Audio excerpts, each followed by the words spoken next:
Hello, everybody. My name's Bruce Montgomery, and this is my colleague, Tracy Priest. Hello, everybody.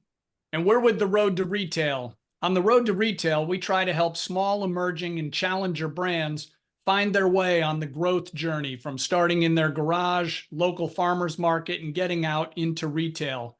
Today, we're joined by a great friend of the show, Dan Mack.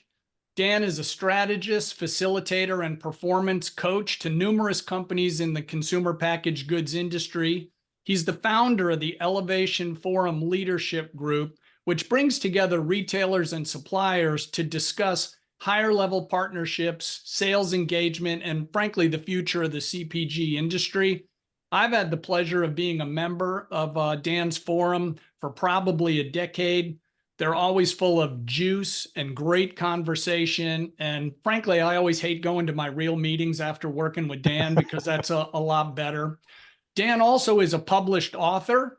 He's published a book called Dark Horse, which I would encourage everyone to read. It's germane to this topic, how challenger companies rise to prominence, and a newer book called Closer Look, Ideas on Re-examining and Eliminating Personal, Relational, and Organizational Blind Spots. As a matter of fact, it looks a lot like this. And the inscription here says, to my good friend Bruce Montgomery, one of the most talented CPG executives I've ever come across. That's what it should say, but I had to buy this on Amazon because Dan's a capitalist, so I bought that on Amazon for him. But Dan has a passion for coaching leaders, creating high-performing cultures, and just wonderful juice and passion for our industry. So Dan, welcome, and thanks for coming on the show today. So good to be here, guys. So good to be here. Awesome. Well, let's jump right in. So Dan, tell us about why you share our passion for small emerging brands. I know we've worked together for a long time, as we were talking about before our recording today. And I know you have that passion, and you share that with Bruce and I. So just tell us a little bit about that passion and why you have it. I sure will, Tracy. You know what? I love underdogs. I love dark horses. I grew up in the state of Michigan. I'm a Lions fan. Trust me, I've been watching this for decades. So I'm practiced in watching companies or teams that shouldn't win try to win, and occasionally they do win. I think it's inspirational when you see somebody outthink, outwork somebody who's bigger and stronger and more talented. So I think personally, I just get inspired by watching somebody who shouldn't win. And I've been a part of a lot of different experiences that we were part of that also. And it helped build, I think, that love on a pretty deep level. As a coach, I look for patterns, and I look for the pattern, oftentimes the inner game of why somebody wins. And when you look at companies that shouldn't win, that are smaller, that do win, it's because they've mastered the inner game. Yeah, they've got a great product, but it's about the who, and it's about how they're managing it. It's how they think, how they show up. I saw this when I was the leader of sales at Purell. When that brand was launched, Tracy, you and I worked together there. That was a seven-year journey. We were creating a new category, a new idea, a category-defining brand. That was an amazingly small company competing against companies 10, 15, 100 times the size. But they outthought and they outworked a lot of players. They had an insight into things that others didn't. I saw this at Dentech when I was the leader of sales there, working for a very zealous entrepreneur. And I learned a ton, learned a lot about myself, learned a lot about entrepreneurism. I learned a lot about caring more than who you're competing against, and that being a superpower. I've learned a lot in the Elevation Forum. It's a group of 50 companies, and they're growing at a rate almost 3 times that of the average player in the CPG US business. You learn a lot when you look at companies like Cheers Health, which is run by a 31-year-old entrepreneur here in the US. And the things he's doing are really interesting. Or Yasso, frozen yogurt, Dude Wipes, Celsius, Nature's Bakery, which was recently acquired, Duke Cannon, incredible portfolio of products, Catalina Crunch, Chomp's Meat Sticks, Impossible Foods. There's a lot of these brands, they act different. They're run by people who think different. They have a mental toughness. So I love watching companies that have a mental toughness. They understand their tribe. They're always experimenting. Just a couple of weeks ago, my wife and I, Michelle, were over in Ann Arbor just to spend some time. I'm from the state of Michigan. We went over to Zingerman's.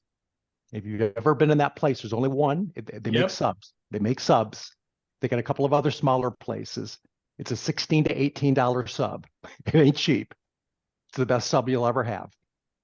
And they're specialists in what they do. They're not for everyone. They're not the biggest, but they're the best.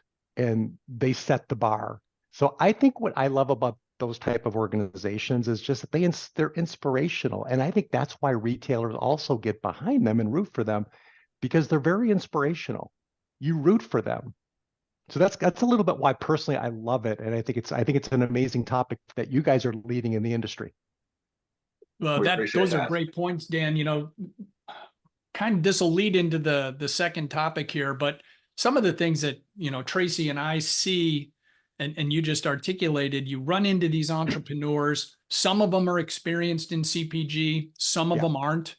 Yeah. And, you know, we'll talk about a situation, go through kind of a market overview and what it looks like and where's the quote unquote white space. And you'll be like, listen, man, there's like 6 bridges out up ahead. And they're like, yeah, they'll be fixed when we get there. Let's go. Well, should we slow down? No, all gas, no brake. Yeah, that's right. And we rock and roll. And I salute them because I know myself, and I'm like, I want a little break. Yeah. Okay. So Dan, you know, you touched on this a bit, but what traits do the successful challenger brands exhibit that you come across? And do you see any, you know, common markers that in your mind after all these years, you're like, there's never a guarantee, but things look good over there? Yeah, no, it was probably 15 years ago I started on this journey, 15, 18 years ago when I was with Purell. And I kept, you know, it was a small company leading sales. This is my first top sales job. I was just open to any ideas. And I kept looking for patterns again, companies that were small and interesting and seemed to play way above their batting or way above their weight. Why? And some of the patterns I kept seeing, I saw them also with Purell, how the company was operating. So I started building a lot of I was always bringing together like little white papers and little executive summaries for my own team. And I just kept seeing these patterns across the board. So 10 years ago, after I had left Purell, I had left Dentech as leader of sales. I spent about 3 years writing a book. I'm not a great writer. I don't think I'm a writer, more of an idea person. I'm a synthesizer. And I put together this book, and it covered about 100 companies. I talk about 35 of them. Many of them are companies you know. Most of them are doing quite well still. I reread it this year, and I went back and I thought, I obviously have not spoken enough about digital, obviously, but the mindset that runs through the 10 chapters, the 10 traits, I think absolutely holds up today. And I see it with the companies that I see that are breaking through. So I'm going to share the 10. Obviously, if you want more, you drop me a note. If you want to talk about it, it is in the Dark Horse book.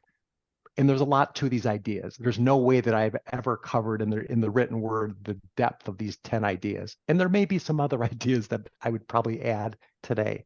But here are the 10 that really hit me. And it's, again, embedded in mindset. These leaders, these companies, these brands, their business is personal. Like when people say business ain't personal, oh, it's personal.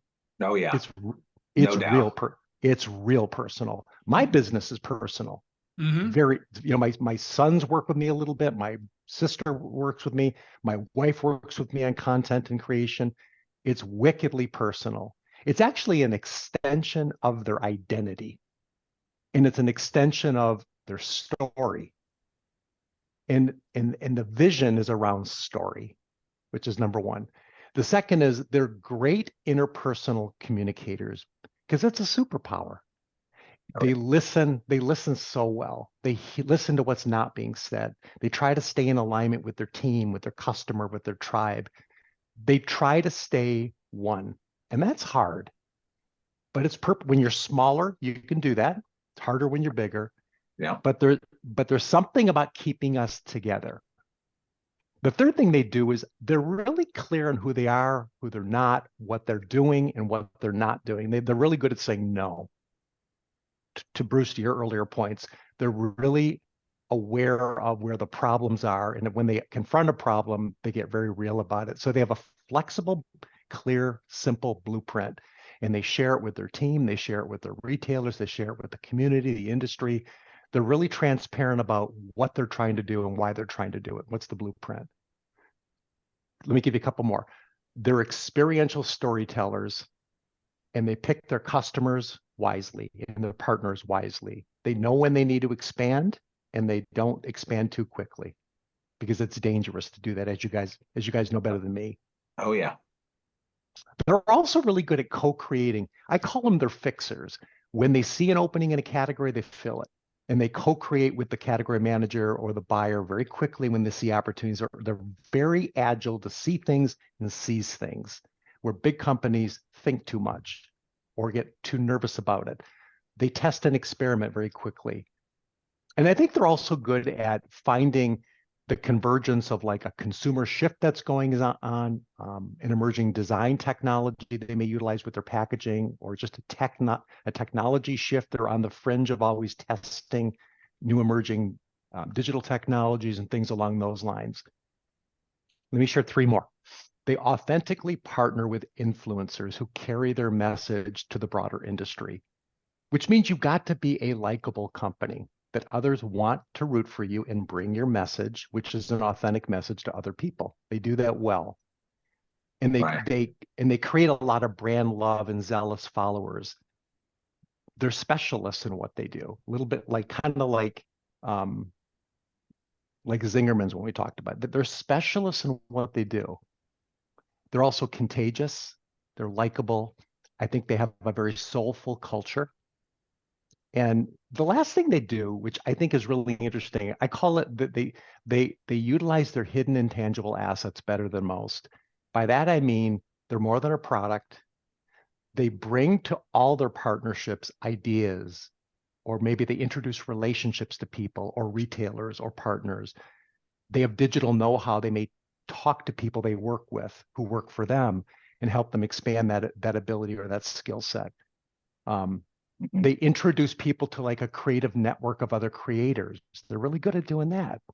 Retailers love that, like introductions to new creative companies. Mm-hmm.